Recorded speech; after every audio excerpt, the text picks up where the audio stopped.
ഉറുമ്പ് തൊട്ട് ആന വരെയുള്ള ജീവികളുണ്ട് ഈ ലോകത്ത്. അതിൽ കാക്കനെ തൊട്ടാൽ വെറും കുളി കുളിക്കണമെന്നും നായനെ തൊട്ടാൽ 7 പ്രാവശ്യം കുളിക്കണം, അതിലൊരിക്കൽ മണ്ണിട്ട് കുളിക്കണം എന്നും ഇസ്ലാം കൽപ്പിക്കാനുള്ള പ്രത്യേക കാരണങ്ങളൊന്നും അറിഞ്ഞാൽ കൊള്ളാം. ചില ജീവികളെ ഇസ്ലാം മനുഷ്യർ അതിനോട് ആരാധനാപരമായി പെരുമാറുമ്പോൾ അതിനെ സമീപിക്കരുത് എന്ന് പറഞ്ഞത് നിങ്ങളുടെ പൂർണ്ണമായ കീഴൊതുക്കം, അനുസരണ, ലോജിക്കലി ഓക്കെ ആവട്ടെ ഓക്കെ ആവാതിരിക്കട്ടെ, അള്ളാഹുവിൻ്റെ കൽപ്പനയോടുള്ള ഡിവോഷൻ ആവണം എന്നുള്ള അർത്ഥത്തിലാണ്. അതേസമയം നായ ഒരു മോശം ജീവിയാണെന്ന് ഇസ്ലാം ഒരിടത്തും പറയുന്നില്ല. സ്വർഗത്തിൽ കടക്കുമെന്ന് ഇസ്ലാമിക പ്രമാണങ്ങളിലുള്ള ചില ജീവികളിൽ ഒന്ന് ഒരു നായയാണ് എന്ന് മാത്രവുമല്ല, ഒരു മതഗ്രന്ഥമുണ്ട്, ആത്മീയ ലോകത്തുള്ളൊരു മതഗ്രന്ഥമുണ്ട്.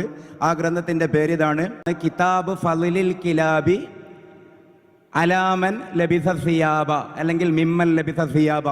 അതിനെക്കുറിച്ച് ഉള്ള വീഡിയോ ഒക്കെ യൂട്യൂബിലുണ്ട്. അതിൻ്റെ അർത്ഥം എന്താണെന്നറിയോ?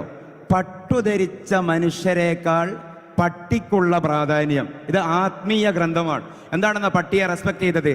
പട്ടിക്ക് യജമാനനോട് നന്ദിയുണ്ട് എന്ന പേരിലാണ്. അപ്പൊ പട്ടി ഒരിക്കലും മോശം ജീവിയല്ല. സ്വർഗത്തിൽ പോലും നായയുണ്ട്.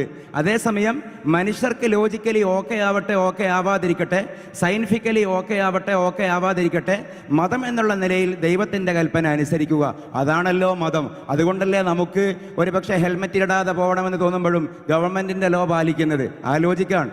അപ്പോൾ നമ്മൾ ആത്യന്തികമായി അംഗീകരിക്കുന്ന വിശ്വാസത്തെ നമ്മൾ മാനിക്കുന്നു എന്ന് മാത്രം.